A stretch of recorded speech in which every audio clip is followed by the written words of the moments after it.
What do you say to people that will say you're hurting black businesses like Tabitha Brown, right? Yes. She has a partnership with Target, and Yes. there's other black entrepreneurs that may have products in Target, right? Yeah. Whether it's books, video games. What do you say to people that say that you're hurting black entrepreneurs by boycotting Target? And it hurts me that we would think the only way a black business can be successful is to be on a white shelf. The Mhm. reality is Tabitha Brown didn't get big because of Target. She got big because she figured out how to use social media, and then Target came to her. We've got to figure out the power of shipping. And the reality is, as all of you all know, and I'm preaching to the choir, brick and mortar is deteriorating. We can figure out how it is you can get all of them products. We can do it online. And so I partnered with the U.S. Black Chamber of Commerce. Ron Busby is the president and CEO of it. To make sure that we have prominent placement, and we redirected all of those businesses to an online space so that they can still function and thrive. It is not our intention to hurt black business, but we've got to figure out what is good for the whole. Interesting. So I guess in that same vein, your thoughts around Target partnering with black events. Obviously, we saw Essence Fest happen this week, and Target was one of their lead sponsors.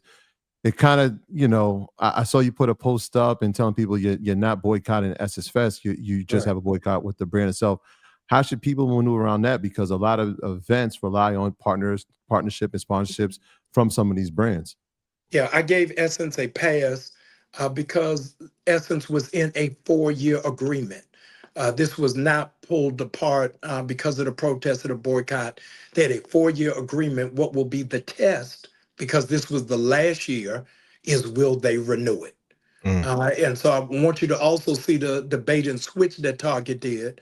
They went to Essence and they used all of their collateral. They made it pink Mhm. instead of red and white. So a lot of people didn't even know what space they were in until they did a closer inspection and look. So they were shrewd. So I want to see Essence thrive. I want to see all black businesses thrive. But at the same time, we can't compromise. So we told people we love Essence, but we're not fooling with Target. So if you go into the Essence Go, just don't take any of their collateral and don't go into their section of the marketplace. What's one thing you think people misunderstand about the origin of the boycott from your perspective? Yeah, I think what people misunderstand is thinking I started the boycott. I did not. Some amazing sisters, grassroots organizers in Minneapolis, where Target started, began the boycott. I began the Target fast because I wanted to engage the Black church. I felt as if the Black church is no longer involved in the conversation of social justice. Hmm. For the last 25 years, the younger generation doesn't see it as a beacon light to really speak truth to power. Black Lives Matter was the very first time in American history that a civil rights movement happened for Black people that was not birthed out of the church and did not have a religious leader. And so I curated the fast to say, hey, the church is still here. Our head is not in the sand. We are not in a coma. And I thought it was necessary because this is the largest demographic of Black people who don't go to church at all. We're at 28%. Why It's do you the think that is? largest, I'm sorry, Why do you think that is? because they don't see any connectivity or relatability.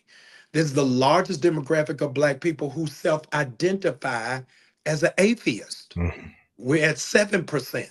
And so the church has got to really evolve and it's got to be intentional about moving forward and being in the market space. Here's the reality. What you all have done, and I give high commendation to you, what you have done and are doing is what the church should do. An old rabbi said this to me and it messed me up. I promise to God it messed me up. He said to me, Jamal, stop asking your church to tithe. I said, Rabbi, hey, if I stop asking my church to tithe, lights is out. And he said something that changed my mind and changed my Mhm. thinking. He said, don't ask your church members to tithe 10% if you've never taught them how to budget. Yep.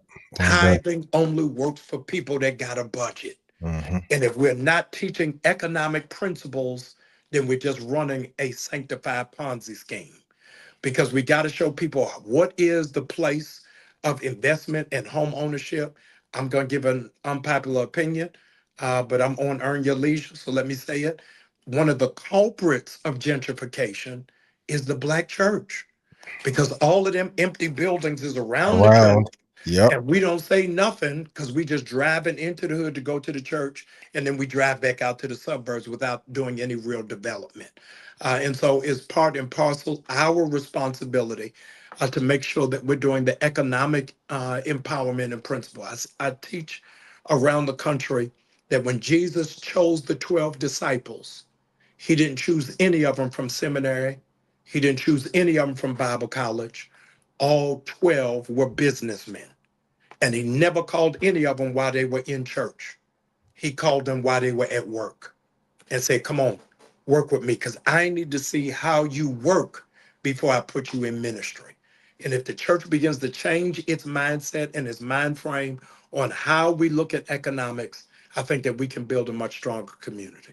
Well, I know 3 guys who would love to partner with you and help and give back to the congregation. Because I've always said this is my secular sermon. Yeah. This is just what I wish I would got in church. Yeah, no, come on in. I'll take you. So let me ask you this. I'm speaking on that. I know that you have tiny homes that you're developing. Yeah. that- So New Birth, for those of you watching from outside of Atlanta, I pastor New Birth Missionary Baptist Church in Stonecrest, Georgia. We are the largest land-owning Black church in America, sitting on 365 contiguous acres. So we just got a permit from DeKalb County and the city of Stonecrest that we're going to build first some mini homes, and then we're going to do senior housing, and then do, we're not using affordable housing, but obtainable housing to really build out a model of what I believe that the church ought to look like. Yeah, we spoke. It was probably one of our most legendary conversations in this EYL journey. A few years ago at dinner, and you were talking about all the stuff that New Birth is doing in terms of giving back and creating initiatives on the acreage. Talk about more of the things that you're doing and to encourage entrepreneurship in Black business. Yeah. So we're doing a couple of things that I think are going to be models, not just for the church, but for the urban community. In our phase 2 of our housing, and those of you all who listen, is going to resonate, it's going to make sense to you. Write it down. I'm going to give you free game that you got to consider. This is the very first time in American history, that there are more 60-year-olds than 16-year-olds.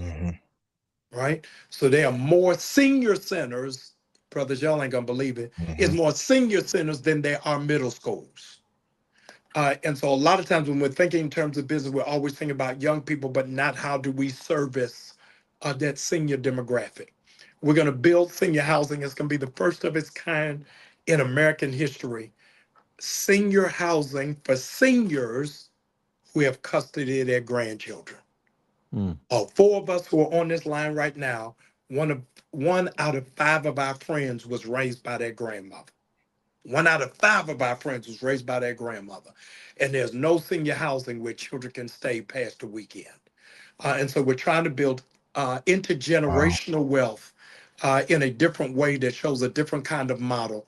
We already have a health clinic on our campus, but shows how do we really build a community. I know that you all are just coming back from Africa.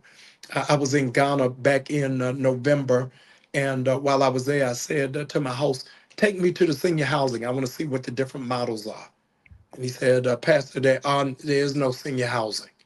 We take care of our ancestors here. It made me really rethink how it is that we're doing it, and that we've got to remove the colonial mindset of how it is that we bring family together. Outside of the Bible, what are 2 books that had the biggest impact on your life that you can share with the audience tonight? Ooh, okay. So I just finished reading one. I just finished it last week. It's right here. Y'all screenshot this. $1.9 trillion spent, a love letter to corporations from Black people. This book is absolutely amazing. The second book is a book by Joy Drury, Drury, Post-Traumatic Slave Syndrome.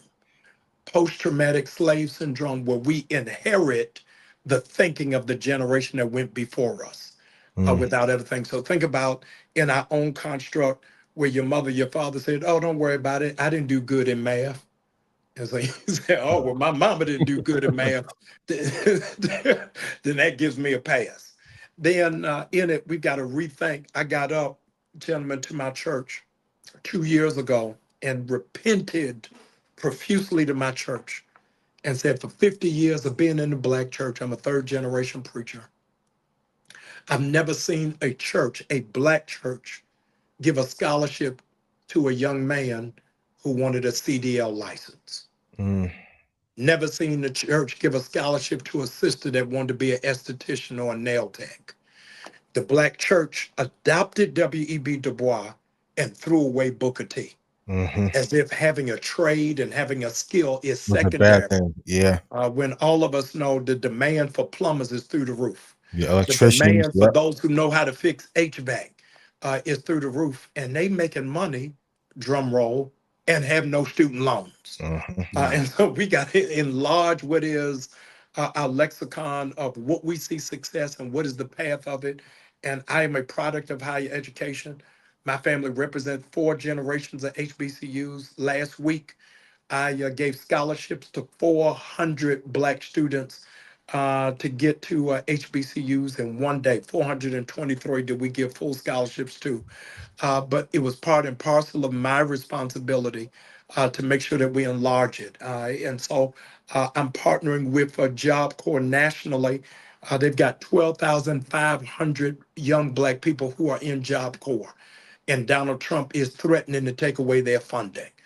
And so I'm trying to get churches to partner and HBCUs to partner with and to produce a pipeline so that these young people have valuable opportunities and options. I know. How do you feel about? I saw you post something about it was some white pastors that was pretty much saying that they don't see anything that Donald Trump has done as bad. How do you feel about? So let's talk about Christians specifically. A Yes. lot of Christian leaders that have championed Donald Trump, despite a variety of moral flaws, that's Yes. highly evident and disturbing to many. Yeah. Like, do you see that as like an oxymoron almost? No, it's the last remnant of slave religion. There's Mm. always been two Christianities in America. Let's not forget it was Christians who sanctioned slavery, who sanctioned lynching. That the AME Church, the AME Zion Church, the Baptist Church was birthed out of segregation. And so we've always had it. What is more disturbing for me is the Black preachers who sing from that songbook and put their head in the sand about everything else. I don't know how you justify from a Christian lens that there'll be no free lunch for public school students, that you take away food stamps from mothers, that we're in Georgia, 635,000 Black senior citizens are going to be without Medicaid and Medicare. And to say that you line up with the gospel is absolutely erroneous. And so it is disheartening for me that these same preachers who said Kamala Harris was a witch turned around and elected a warlock. And so it's is and in part and parcel. That's the reason you asked a few moments ago why it is that a great number aren't going to church. Is for that reason. So I'm interested. As you said that stat, there's more 60-year-olds than 16-year-olds. I would assume the same is true for the church. So I what? know. How do we get the youth, middle-aged men and women back to church? Yeah, I think by preaching what is relatable. I want to know, how is the gospel applying to my life? So when I was a teenager growing up in the youth church, our whole thing was keep your virginity. Now you got 16-year-olds who got questions about their sexual identity. They've got worries about STDs. When I was coming up, we had to go to my friend's house in the basement to look at his father's Playboy magazine. We didn't have no internet porn. Instagram, yeah, for real. So now what He's they a got fact. access to, they want to know what are real things that you're dealing with. And so the church says nothing about anything sexual other than don't say anything. So you're telling me be abstinent, but you won't speak to masturbation. You're saying LGBTQ is wrong, but you won't say nothing about molestation. Mm. Won't say nothing about rape. You can say nothing about abuse. And so the full breadth of who it is that we are as a community has got to come forward in the sanctuary because Jesus is not embarrassed to talk about it. I don't know why we are.